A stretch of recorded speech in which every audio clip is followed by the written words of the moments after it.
आम पीला है। गिलहरी पेड़ पर चढ़ी।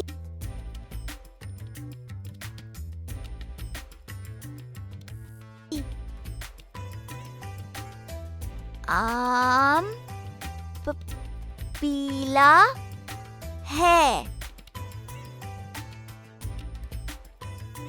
ऐसे पढ़िए, आम पीला है। बिल्ली के 3 बच्चे हैं। बिल्ली के 3 बच्चे हैं। क्या आप भी अहमद जी की तरह यही सोच रहे हैं? क्या आपके बच्चे जो अभी पढ़ना सीख रहे हैं, वे भी ऐसे ही अटक अटक कर पढ़ते हैं? क्या उन्हें पढ़े हुए वाक्यों या कहानी को समझने में दिक्कत होती है? अगर हाँ, तो यह वीडियो आपके लिए है। आइए देखें। सुनीता जी, आप बच्चों को यह कौन सी गतिविधि करवा रही थी? मैं बच्चों को पढ़ने का अभ्यास करवा रही थी, जिससे उन्हें धारा प्रवाह पढ़ने में मदद मिलेगी। यह अभ्यास करवाना आवश्यक क्यों है? मैं पिछले कई महीनों से बच्चों के साथ वर्ण ज्ञान पर कार्य कर रही थी, लेकिन जब बच्चों को छोटे वाक्य और सरल पाठ दिए तो देखा कि अभी भी कुछ बच्चों को शब्दों को पहचानने में दिक्कत हो रही थी। कुछ बच्चे अटक अटक के पढ़ रहे थे, कुछ बच्चे बिना ध्यान दिए पढ़ रहे थे, कुछ बच्चे जल्दी जल्दी पढ़ रहे थे लेकिन उन्हें कहानी समझ नहीं आ रही थी, और कुछ बच्चे वाक्यों में से कुछ शब्दों को छोड़ दे रहे थे। एक शिक्षक साथी ने मुझे समझाया कि वर्ण ज्ञान के अभ्यास के साथ साथ पढ़ने के अवसर देना भी अनिवार्य है, ताकि बच्चे वर्णों को जोड़कर पढ़ने का अभ्यास कर पाएं। धारा प्रवाह पठन क्या होता है? धारा प्रवाह पठन होता है उचित गति के साथ पढ़ना, हाव भाव के साथ पढ़ना, पढ़ते हुए पाठ को समझ पाना।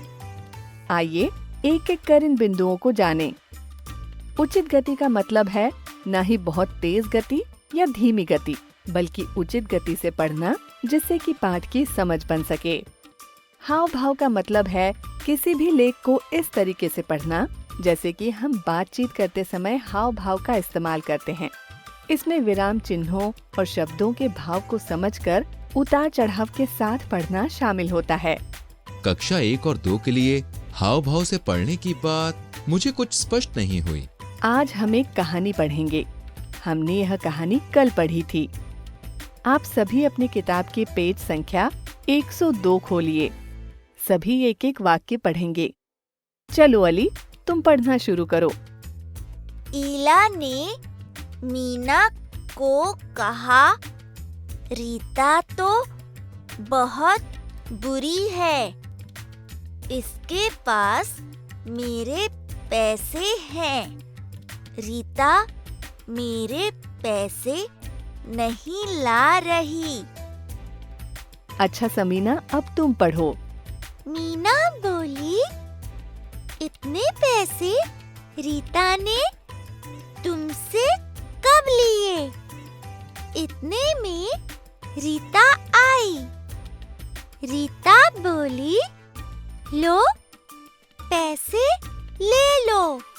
अहमद जी, क्या आपको कक्षा 1 और 2 में किस तरह हाव भाव से पढ़ना अपेक्षित है, यह स्पष्ट हुआ? जी सुनीता जी, समीना ने उचित गति और हाव भाव के साथ वाक्यों को पढ़ा। आज की चर्चा में मुझे यह भी समझ आया कि धारा प्रवाह पठन का समझने और अर्थ निर्माण से महत्वपूर्ण रिश्ता है। धारावाह पठन की जरूरत। पढ़ते समय अगर धारा प्रवाह नहीं होती तो बच्चे केवल डिकोडिंग तक ही सीमित रह जाते हैं और उन्हें पढ़े हुए पाठ को समझने में दिक्कत होती है।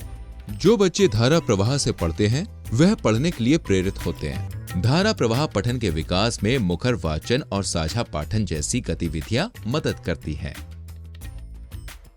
आशा करते हैं कि यह वीडियो आपके लिए मददगार रहा।